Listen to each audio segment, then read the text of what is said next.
kampanye ingin menghentikan reklamasi, tapi sekarang memberikan izin untuk pulau reklamasi. Kami tidak pernah mengatakan membongkar reklamasi, istilahnya tidak pernah menolak reklamasi. Kampanye kita adalah tolak reklamasi.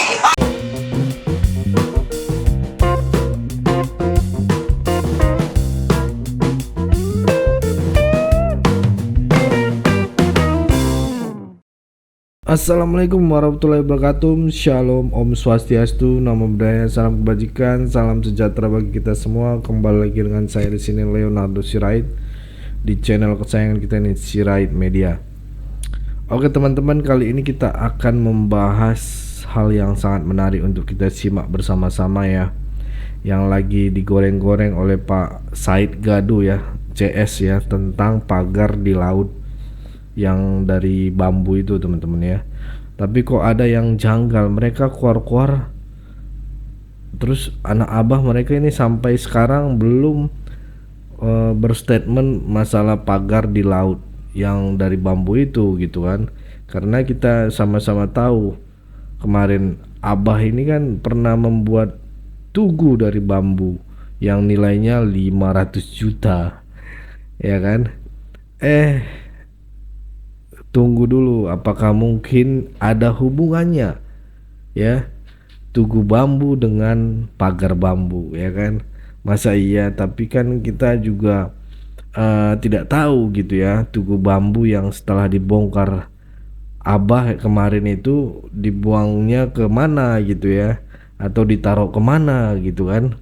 Karena kita juga semasa abah ini, mereka sewaktu menjabat gubernur DKI kemarin ya, juga mendukung masalah reklamasi, dan tentunya ada yang tak kalah menarik, kubu Banteng juga gitu kan.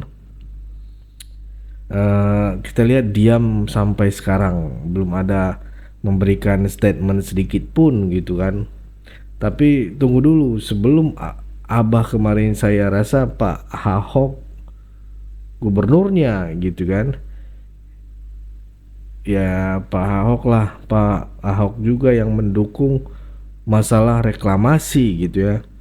Ini sangat menarik. Apakah mungkin ada hubungannya dengan video reaction yang baru saja Pak Joko bikin, yang tentunya di video reaction tersebut ada dua orang yang joget-joget. Yang pertama orang yang memakai baju merah, yang kedua orang yang memakai topi. Apakah ada hubungannya? Langsung aja kita saksikan video berikut ini.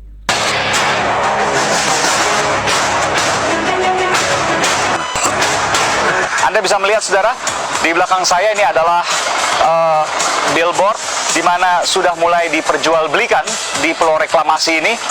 Bisa melihat dari yang paling murah 3,4 miliar rupiah hingga yang paling mahal 10 kali 15 meter, 150 meter saja, harganya 6,2 miliar rupiah.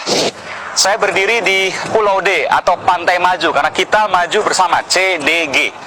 Dan pembangunan saudara terus dilakukan, termasuk ini adalah flyover atau jalan layang yang akan menghubungkan antara Pulau D, tempat saya berdiri ini, menuju ke Pulau C.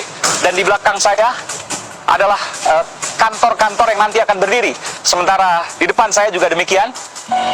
Ada perumahan juga saudara, ada ratusan unit yang informasi saya dapatkan 30 diantaranya sudah ditinggali, dan beberapa lainnya, puluhan lainnya sudah laku terjual, termasuk juga dengan ruko-ruko yang masih dibangun ini, laris manis.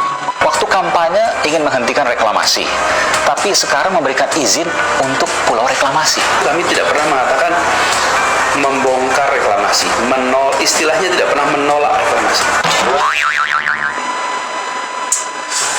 Jadi saya langsung buka, judul kampanye kita adalah tolak reklamasi.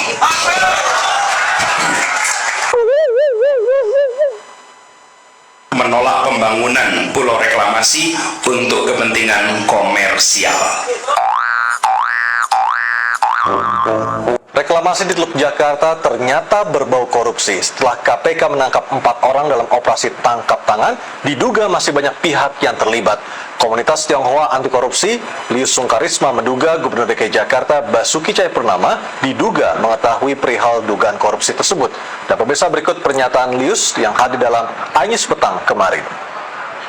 Kalau lihat kasusnya ini pasti saya katakan pasti itu dari dasar apa? Lah karena ini izin ini kan gubernur nggak punya kewenangan, tapi dia teken berapa izin kepada berapa perusahaan. Itu jelas salah, nggak boleh. Setelah salah baru DPR-nya kan di lobi dan tertangkap tangan, terima duit. Kalau nggak salah kenapa mesti dibayar? Kan gubernur kita terkenal katanya bersih. Kenapa dia lakukan itu? Nah, saya senang hari ini ada Pak Prianto. Jadi Pak Ahok ini dasarnya katanya ini Pak Foke yang Ya, udah betul. lah. Pak Foke-nya juga salah kalau menurut saya. Ini bukan kewenangan gubernur, ini kewenangan Menteri Kelautan, kewenangan pusat. Gubernur nggak bisa kasih izin sebelum ada approval dari Menteri Kelautan. Tapi ini kan dipaksakan, dan ini pertanyaannya urgensinya apa sih? Gubernur sampai neken bangun dulu. Protes ini luar biasa loh. Semua kelompok lingkungan hidup sudah nyatakan nggak setuju, merugikan nelayan. Tapi kenapa dipaksakan? Wah, dia melakukan pembenaran. Bukan dia yang teken, tapi begitu beredar di sosial media, dia ikut teken, baru dah dia bilang macam-macam. Nah, yang menarik tuh jalan Tuhan. Ketangkep tangan nih barang. Bunyi. Nah, ini dahsyat, saya bilang pengembangnya ini pengembang kelas 1 di Indonesia yang sudah ditetapkan menjadi tersangka oleh KPK. Nah, hendaknya KPK jangan tanggung. Kenapa saya katakan jangan tanggung? Waktu KPK mau dikriminalisasi, kita rakyat begitu lihat televisi, rame-rame datang jadi bemper di KPK. Kita lawan. Nggak boleh KPK ada penyidiknya yang ditangkap. Tapi sekarang, tak kala ada audit investigasi yang bersifat final dan mengikat, itu dari Badan Pemeriksa Keuangan yang diminta oleh KPK kok tidak dilaksanakan, padahal isinya adalah ada kerugian negara. Tahu kan program Gubernur DKI Jakarta Anies Baswedan Rumah DP 0% yang akhirnya diganti nama jadi Rumah DP 0 Rupiah? Anies berambisi membangun 13.830 unit rumah tanpa DP sampai tahun 2022. Sayangnya rumah-rumah ini kurang laku di masyarakat. Bulan Februari tahun lalu baru ada 225 unit yang laku kejual dari 780 unit di Kelapa Village. Sekarang malah kecium kasus korupsi. Sampai saat ini KPK masih belum mau mengumumkan siapa tersangkanya. Tapi Pemprov DKI udah menyampaikan ke publik kalau Dirut PD Pembangunan Saranajaya Yuri C. Pinotoan adalah tersangka dugaan kasus korupsi. Jadi dugaan kasusnya kayak gini, tanah yang mau dibeli untuk membangun rumah DP 0 rupiah harganya ditinggiin di atas harga pasar. Jadi ini menyebabkan kerugian negara yang diduga jumlahnya sampai ratusan miliar rupiah. Tapi informasi ini dari Antara News ya, masih belum ada konfirmasi resmi dari KPK. Jadi kita tunggu aja kelanjutan kasus. Kita kemudian menemukan bukti permulaan yang cukup adanya dugaan perbuatan melawan hukum pada proses pengadaan tanah di Pulau Gebang tersebut, sehingga kemudian diduga timbul kerugian keuangan negara.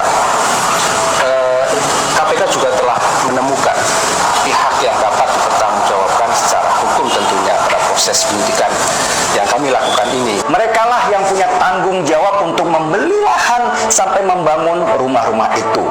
Karena diberi kekuasaan dan tidak dipantau inilah, maka para direksi PSG main mata dengan penjual tanah, yaitu PT AP. Kalau dari satu lahan saja, mereka bisa dapat selisih dari harga markup sebesar 100 miliar rupiah, maka kalau di total 9 lahan yang mereka beli diperkirakan nilai korupsinya sebesar 1 triliun. Seperti dilansir dari laman gpnn.com, KPK mengagendakan pemeriksaan terhadap anggota DPRD DKI Jakarta, fraksi Nasdem, periode 2014-2019, James Arifin Sianipar, Jumat 24 Maret. James diperiksa sebagai saksi kasus dugaan korupsi pengadaan tanah di Kelurahan Pulau Gebang, Kecamatan Cakung, Jakarta Timur, yang dianggarkan pada era Gubernur Anies Baswedan pada periode 2018-2019. Kata jubir KPK Ali Fikri, pemeriksaan dilakukan di kantor KPK Jalan Kuningan Persada Kafling 4 Setiabudi Kuningan Jakarta Selatan. Ini bukan kali pertama James Arifin Sianipar diperiksa sebagai saksi oleh KPK. Sebelumnya, KPK telah memanggil politikus Partai Nasdem pada 23 Februari 2023. Pada pemanggilan tersebut, KPK meminta keterangan dari James Arifin Sianipar soal aliran dana dalam kasus tersebut. Selain itu, pada pemeriksaan tersebut, KPK juga mencecar James Arifin ihwal pengusulan pengadaan tanah di Pulau Gebang. Selain James Arifin, KPK juga memanggil senior manajer divisi pertanahan dan hukum PP Saranajaya, Yadi Robi, dan staf Perumda Pembangunan Saranajaya, Faruk Maurice Arsfi. Belum diketahui materi apa yang ingin didalami penyidik KPK pada 3 saksi itu. Yang pasti, KPK sedang mengusut kasus dugaan korupsi terkait pengadaan tanah di Jakarta. Kali ini KPK mengusut kasus dugaan korupsi terkait pengadaan tanah di Kelurahan Pulau Gebang, Cakung, Jakarta Timur pada Perumda Saranajaya tahun anggaran 2018-2019. Pengusutan dugaan korupsi pengadaan tanah di daerah Cakung tersebut sudah masuk dalam proses penyidikan. KPK juga sudah menetapkan sejumlah tersangka dengan proses penyidikan tersebut. Perkara ini diduga pengembangan kasus dari pengadaan tanah di Muncul Cipayung, Jakarta Timur. Kasus ini telah menjerat Direktur Utama Perumda Pembangunan Saranajaya, Yori Cornelis Pinantoan, Direktur PT Adonara Propertindo Tommy Adrian, Wakil Direktur PT Adonara Propertindo Anya Runtunewe, Direktur PT Aldira Berkah Abadi Makmur Rudi Hartono Iskandar, serta Korporasi PT Adonara Propertindo. Perbuatan Yori berdampak pada memperkaya dirinya dan sejumlah pihak, yaitu Anya Runtunewe, Rudi Hartono Iskandar, dan Korporasi PT Adonara Propertindo sebesar 152 miliar. Pengadaan tanah tersebut diperuntukkan pada program rumah DP 0 rupiah yang dicanangkan Gubernur DKI Jakarta Anies Baswedan. Diketahui KPK saat ini memang tengah melakukan penyidikan terhadap pengadaan tanah di Kelurahan Pulau Gebang, Kecamatan Cakung, Jaktim. Tanah tersebut diperuntukkan untuk pembangunan rusun warga DKI Jakarta. Bagi yang tidak memahami persoalan rakyat, hanya gojek-gojekan dari tarian. Hanya gojek-gojekan dari tarian. Suatu hari nanti pastikan bercahaya. Kedatangan Anies Baswedan di Surabaya sepi sambutan. Balik sholat Jumat yang awalnya berniat untuk belusukan ke perkampungan warga ternyata di luar ekspektasi. Warga ternyata tidak menghiraukan kedatangan Anies Baswedan dan kawan-kawan. Masuk sih Pak.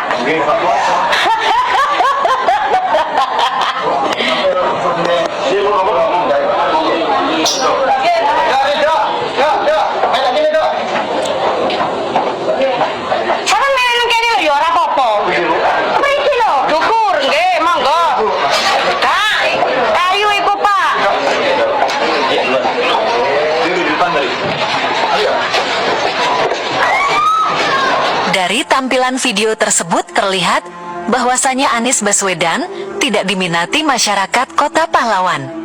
Masyarakat Surabaya menilai bahwa Anies datang dengan gagasan-gagasan yang tidak relevan dan belum bisa menjadi pemimpin.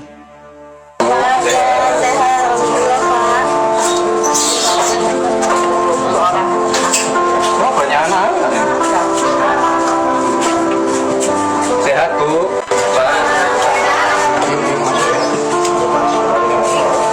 Dari RT mana? Sama ya? Tadi ada batuk-batuk. Kenapa? Udah ke dokter? Udah ke dokter? Banyak dokter. Ada yang bisa nganter nggak nanti ya? Iya, ada waktunya kena asap. Iya, yang memang udah batuk. Gibran itu muncul dan mencuat karena memiliki potensi untuk dipilih oleh masyarakat. Apakah bodoh Pak Prabowo yang kalah berkali-kali tidak memperhitungkan itu? Betul. Dulu Prabowo ketika bergabung kepada Jokowi, ada banyak yang menolak dan kemudian meninggalkan Prabowo. Berarti dia bukan pendukung Prabowo. Betul tidak? Betul. Dia mendukung Prabowo karena membenci Jokowi. Karena dia membenci Jokowi, maka dia pilihannya ke Prabowo. Ketika Prabowo bersentuhan dengan Jokowi, dia tinggalkan karena kebenciannya ada di situ. Sama saja dengan Pak Jokowi. Kita lihat sekarang, pendukung-pendukung Jokowi tiba-tiba meninggalkan Jokowi karena sebenarnya bukan Jokowi yang dia dukung. Yang dia dukung adalah kebenciannya kepada Prabowo. Oke, cukup segitu dulu teman-teman. Berikan tanggapan teman-teman yang menonton video ini bagaimana. Boleh berikan pandangan kalian di kolom komentar. Pesan saya pokoknya tetap jaga persatuan Indonesia. Jangan mau dipecah belah, jangan mau diadu domba, karena NKRI harga mati. Saya Leonardo Sirait, mohon undur diri. Bye-bye.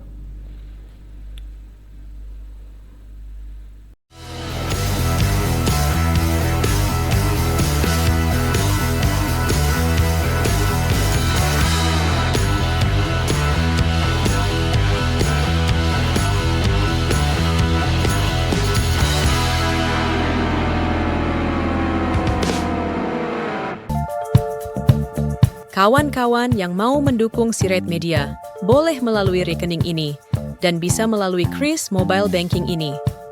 Dengan cara scan barcode Kris ini, di mobile banking, kawan-kawan.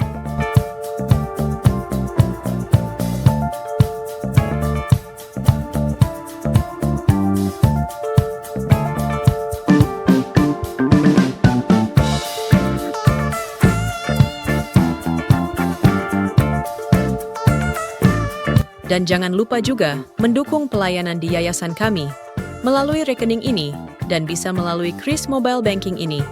Dengan cara scan barcode Kris ini di mobile banking, kawan-kawan. Berapapun itu sangat berguna bagi pelayanan kami. Mari terus kita suarakan suara rakyat jelata dan terus berdampak bagi Indonesia. Terima kasih.